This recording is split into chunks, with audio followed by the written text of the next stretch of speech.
रमता राम जपो रे प्राणी, अब तो सुन ले राम कहानी।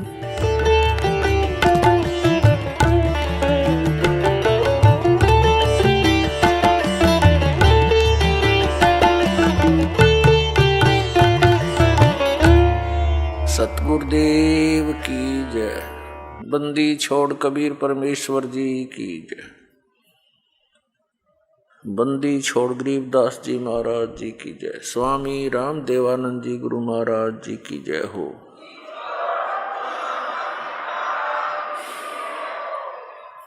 जय इब के सतगुरु मिले, सब दुख आँखों रोए। चरणों ऊपर शीश धरूं, कहूं जो कहनी हो। परम पिता परमात्मा पूर्ण ब्रह्म सर्व सृष्टि रचनहार कबीर परमेश्वर जी की असीम कृपा से आप पुण्यात्मा सत्संग सुनने के लिए उपस्थित हुए। जिस प्यारी आत्मा के ऊपर परमात्मा की विशेष रजा होती है, उसी को ये सुअवसर प्राप्त होता है। बहुत ही पुण्यकर्मी प्राणियों को मानव शरीर प्राप्त होता है। उससे भी पुण्यकर्मी प्राणी वे हैं जो परमात्मा की तलाश में, खोज में लगे हैं, और उनसे भी पुण्यात्मा वो प्राणी हैं जिनको सतगुरु मिल गए। तो पुण्यात्माओं, आप उन तीसरे नंबर की, यानी गुड बेटर बेस्ट, ये बेस्ट आत्मा हो परमात्मा की, आपको सतगुरु मिल गए।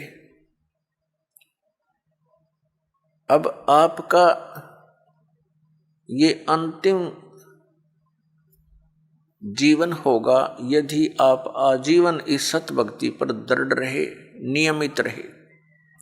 आप सतलोक चले जाओगे।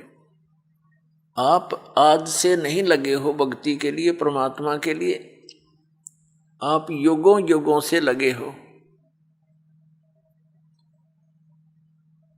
आप भक्ति मार्ग पर लगे हो, लेकिन बीच में गफलत कर जाते हो। किसी भी कारण से आपका इस भक्ति मार्ग से पैर फिसल जाता है। आप फिर यही काल के गड्ढे में, घेरे में पड़े रह जाते हो,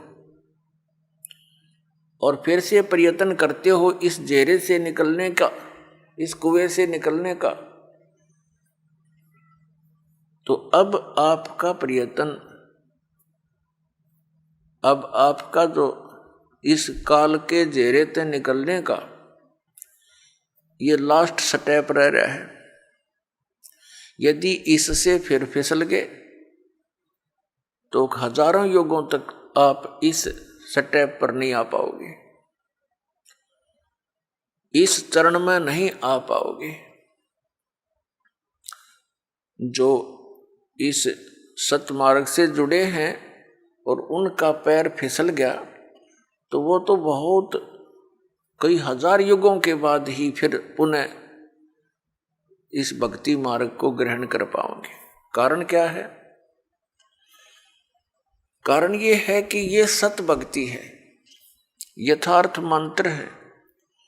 इनके जाप करने से आपकी कमाई ढेर सारी होती है, बहुत ज्यादा हो जाती है। और इसका हमने संग्रह करके सतलोक जाना था इस भक्ति की कमाई के बल से, और ये अंतिम सांस तक हमने संग्रह करना था इसका।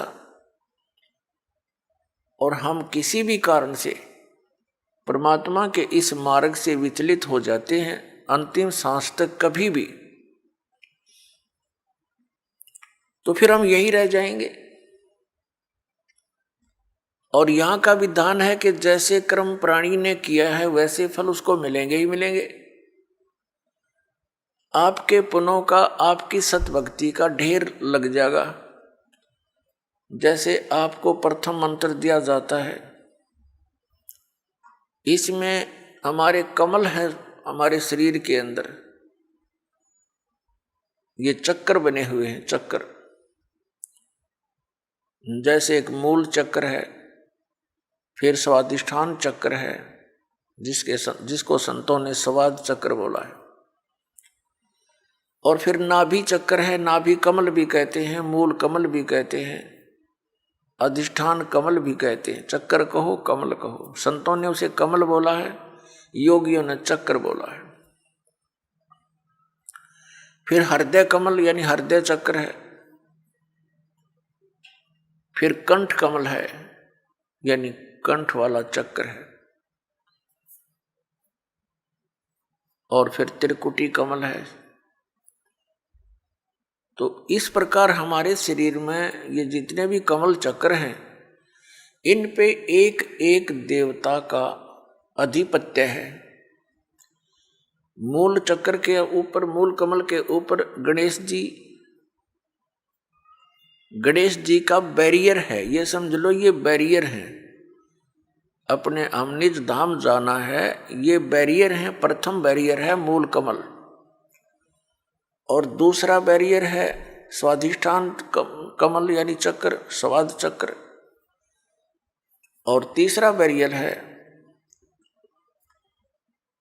ये नाभि चक्र, नाभि कमल।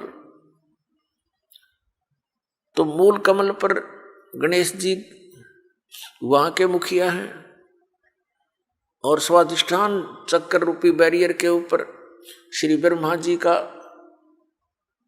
राज्य है, सत्ता है, और नाभि कमल पर विष्णु जी और लक्ष्मी जी, ये इनके साथ ही है। तो परिवार है इनका। ब्रह्मा जी के साथ उनकी पत्नी सावित्री है, और फिर हृदय कमल पर भगवान शिव और पार्वती यहाँ के ये अधिकारी हैं, और कंठ कमल में श्री दुर्गा जी। तो इस प्रकार हमने कंठ कमल तक जितने भी ये बैरियर हैं, इनसे पार होने के लिए आपको ये मंत्र दे रखे हैं, प्रथम मंत्र। तो इनकी भक्ति कमाई करके आप जब इन बैरियरों के पास निकट जाओगे, तो आपके बैरियर का मार्ग साफ मिलेगा, और आपकी जो कमाई आपने प्रथम मंत्र में इन देवों की जो मजदूरी की है, साधना की है, ये आप वहां इनका टैक्स देते हुए चलोगे। इस प्रकार हमने सतलोक जाने में ये सहयोगी होते, यदि हम इस भक्ति पर लगे रहे अंतिम सांस तक। और यदि हम इनसे फिसल गए भक्ति मार्ग से, तो फिर क्या होगा? आप जी ने जो गणेश जी के सत्र की साधना मंत्र जाप किया, जो आपको दिया जाता है, तो उस कमाई को आप श्री गणेश जी के लोक में प्राप्त करोगे, वहां गण बन जाओगे। और जब आपके इस मंत्र की कमाई खत्म हो जाएगी उस लोक में, उसके बाद आप फिर श्री ब्रह्मा जी के लोक में जाओगे, क्योंकि आपने वो भी नाम जाप कर रखा है, उसकी कमाई बहुत घनी बनी हुई है। तो वहां आप अपनी पूंजी को नष्ट करोगे देवता बनकर। उसके बाद फिर आप जाओगे श्री विष्णु जी के लोक में, क्योंकि उस नाम की भी जाप की कमाई आपने कर रखी है। और फिर वहां आपके उस नाम की जाप की कमाई समाप्त हो जाएगी, भक्ति कमाई, वो धन, तो आपको फिर वहां से निकाल दिया जाएगा। फिर आप भगवान शिव के लोक में जाओगे, और इसी प्रकार वहां भी आपके पुण्य समाप्त होने पर, भक्ति के इस जो भगवान शंकर के सत्र का नाम आपको दे रखा है, उसकी कमाई नष्ट होने पर, समाप्त होने पर, फिर आप दुर्गा जी के लोक में जाओगे, और दुर्गा जी के लोक में जाकर के अपनी इस पुण्य कमाई को फिर वहां नष्ट करोगे। तो इस प्रकार आपको ये पृथ्वी पर नहीं आने देगा, क्योंकि आप इतने पुण्य बन जाएंगे आपके, और पृथ्वी पर आए बिना भक्ति मिले नहीं। और भक्ति मिलेगी इस कलयुग के अंदर, सतयुग त्रेता द्वापर में आप इस भक्ति को नहीं करते, क्योंकि आप स्वयं ही जो साधना कर रहे होते उसे आपको लगता होता है कि हम बहुत सुखी हैं। और फिर आपको जो सतनाम दे रखा है, जो 2 अक्षर का,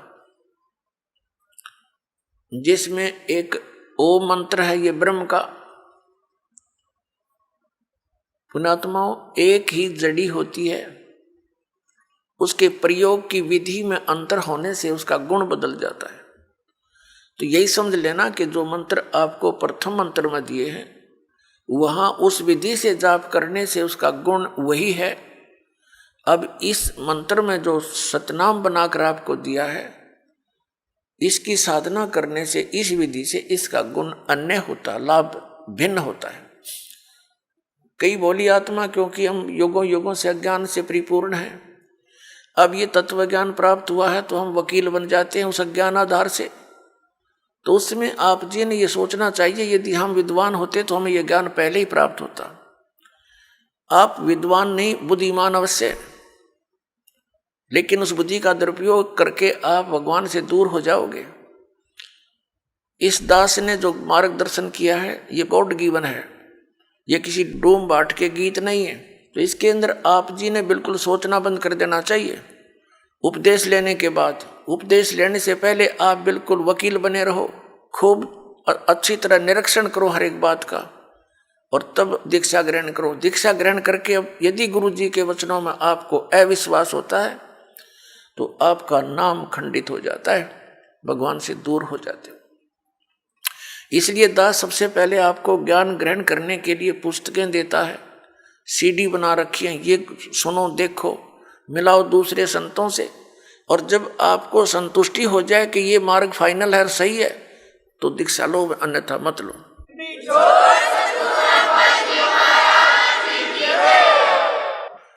तो जो दास फिर आपको जो भी ज्ञान दे, आप एक अच्छे विद्यार्थी की तरह निसंशय होकर सुनो, श्रद्धा से सुनो, ब्लाइंड फेथ करके सुनो। आप सुन रहे थे जगत गुरु तत्वदर्शी संत रामपाल जी महाराज जी के मंगल प्रवचन। अधिक जानकारी के लिए विजिट कीजिए हमारी वेबसाइट www.jagatgururampalji.org। संत रामपाल जी महाराज जी के शुभ आशीर्वाद से पूरे विश्व भर में 500 से भी ज्यादा नाम दीक्षा केंद्र हैं, जिन पर संत रामपाल जी महाराज जी द्वारा ऑनलाइन निःशुल्क नाम दीक्षा दी जा रही है। अपने नजदीकी नाम दीक्षा केंद्र का पता करने के लिए संपर्क करें 8222880541।